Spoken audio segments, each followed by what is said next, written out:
Saudi king Salman दुनिया में कहीं भी सफर करते हैं तो उनके साथ उनके 800 नौकर भी साथ ही जाते हैं, जिसमें से 150 तो उनके प्राइवेट शेफ हैं। दुनिया के सबसे अहम लोग जब भी कहीं ट्रैवल करते हैं तो उनके साथ एक पूरी आर्मी भी सफर करती है। जैसा कि अमेरिकन प्रेसिडेंट डोनाल्ड ट्रंप जब भी कहीं ट्रैवल करते हैं तो उनके साथ उनका मोटरकेड, उनका जहाज और उनके बॉडीगार्ड्स के साथ साथ सीक्रेट सर्विस के ऑफिसर्स भी ट्रैवल करते हैं, जो दुनिया के किसी भी कोने में प्रेसिडेंट ऑफ यूनाइटेड स्टेट्स को खतरे से महफूज रखते हैं। अगर प्रेसिडेंट ऑफ यूनाइटेड स्टेट्स के अलावा कोई और शख्स सफर के दौरान इस तरह का प्रोटोकॉल एंजॉय करता है तो वो है सऊदी किंग सलमान बिन अब्दुल अजीज। हालांकि सऊदी किंग सलमान बिन अब्दुल अजीज अब सऊदी अरब के प्रधानमंत्री नहीं हैं, लेकिन उनके शाही दौरों की चर्चा आज भी इतिहास में दर्ज है। दुनिया की तमाम सल्तनतों में सबसे अहम तख्त के बादशाह सलमान बिन अब्दुल अजीज मुश्तरका तौर पे 1.4 ट्रिलियन डॉलर के मालिक हैं। किंग सलमान दुनिया में कहीं भी ट्रेवल करते हैं तो पूरी दुनिया को पता चलता है कि वाकई कोई ट्रेवल कर रहा है। किंग सलमान को दुनिया के किसी भी कोने में किसी भी किस्म की तकलीफ का सामना ना करना पड़े, इसलिए उनके साथ दर्जनों हवाई जहाज, उनके अपने सर्वेंट्स, शेफ्स, फैमिली मेंबर्स और हत्ता के उनके प्रोटोकॉल की गाड़ियां भी किंग सलमान के साथ ही सफर करती हैं। मार्च 2017 में सऊदी किंग का प्राइवेट बोइंग 747 इंडोनेशिया में 9 रोजा शाहाना टूर के लिए लैंड हुआ। ये सऊदी किंग का पिछले 46 सालों में इंडोनेशिया का पहला डिप्लोमेटिक टूर था। ये शाहाना टूर पूरी दुनिया में न्यूज हेडलाइंस का मरकज बन गया। किंग सलमान के पास 2 बोइंग 747 के अलावा एक बोइंग 757-200, बोइंग 777-300, बोइंग 7878 और एयरबस A340-200 भी मौजूद है, जो सिर्फ अकेले किंग सलमान के सफर के लिए है। बोइंग 747 एक ऐसा कमर्शियल तैयारा है जिसमें एक ही वक्त में 600 लोग सफर कर सकते हैं, लेकिन किंग सलमान के अकेले के लिए ये पूरा बोइंग 747 तैयार किया जाता है, जो किसी महल से कम नहीं होता, क्योंकि इस तैयारे में सीट्स नहीं बल्कि luxury bedroom, conference room, toilet, dining area, sitting area और किचन भी फिट किया गया है। कुल मिलाकर बात की जाए तो किंग सलमान को सफर के दौरान बिल्कुल भी महसूस नहीं होता कि वो अपने महल में है या हवाई जहाज में, क्योंकि उनके तमाम प्लेन किसी भी महल से कम नहीं। लगेज की बात की जाए तो एक आम आदमी हवाई जहाज में सफर के दौरान मुश्किल से 20 किलो का लगेज कैरी करता है, लेकिन किंग सलमान तो आखिर किंग है। उन्होंने अपने इंडोनेशिया के टूर पे 506 टन का लगेज कैरी किया। जी हाँ, पूरे 5,06,000 किलोग्राम, जिसमें उनकी 2 प्राइवेट लेमोजीन और जहाज से उतरने के लिए एक गोल्ड प्लेटेड एस्केलेटर भी शामिल था। ये आलीशान लगेज उसी एयरक्राफ्ट में नहीं आया जिसमें वो खुद सवार थे, बल्कि ये लगेज 7 अलग अलग एयरक्राफ्ट में इंडोनेशिया ट्रांसपोर्ट किया गया था, जो किंग के जहाज के आगे पीछे थे। किंग सलमान के अलावा मजीद 1500 लोग भी सऊदी से इंडोनेशिया आए थे, जिसके लिए अलग से 36 एयरक्राफ्ट अरेंज किए गए थे। किंग सलमान ने अपने इंडोनेशिया टूर पे ऐशो आराम और शाहाना लाइफस्टाइल के सारे रिकॉर्ड ही तोड़ डाले।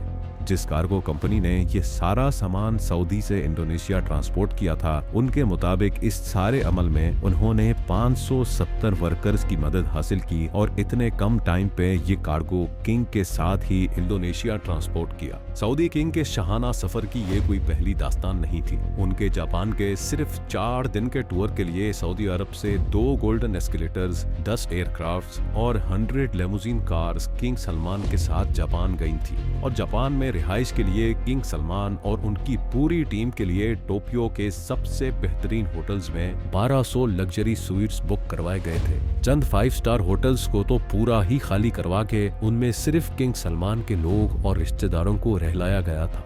किंग सलमान के फ्रांस के टूर पे भी तकरीबन 400 लग्जरी कार्स उनके प्रोटोकॉल के लिए हायर की गई थी। रशियन प्रेसिडेंट व्लादिमीर पुतिन, जो दुनिया के सबसे महफूज तरीन इंसान समझे जाते हैं, जब किंग सलमान रशिया उनसे मिलने गए तो वो अपने साथ 1000 किलोग्राम खाना भी साथ ले गए थे।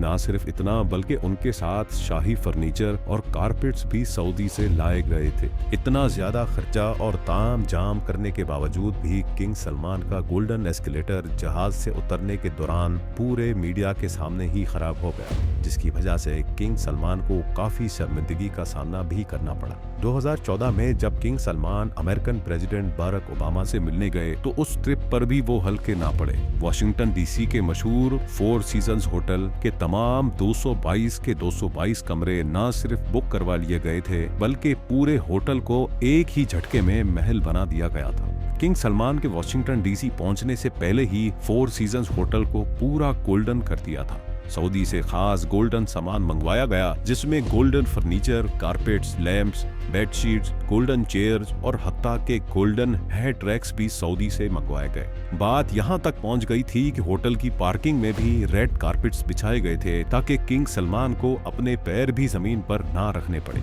ये तो हुई सऊदी किंग की दास्तान। अपने बाप के रास्ते पर चलते हुए सऊदी प्रिंस भी किसी से कम नहीं। जब प्रिंस मोहम्मद बिन सलमान लॉस एंजलिस गए तो उन्होंने भी फोर सीजन्स होटल के पूरे 285 स्वीट्स बुक करवा लिए। ना सिर्फ स्वीट्स बल्कि पूरे होटल को अरेबिक पेस्ट भी दे दिया गया। ग्लोब लाइट से लेकर होटल का मेन्यू तक तब्दील करवा दिया गया था, और वो भी सिर्फ चंद रातों की खातिर। इस पूरे ताम जाम में मोहम्मद बिन सलमान के $2 मिलियन खर्च हो गए। लेकिन हैरत की बात ये थी कि मोहम्मद बिन सलमान खुद एक भी रात इस होटल में नहीं रहे, बल्कि उन्होंने अपने लिए एक अलग प्राइवेट पैलेस बुक करवाया था। ये पूरे 285 स्वीट्स का होटल सिर्फ उनके साथ आई टीम के लिए बुक करवाया गया था।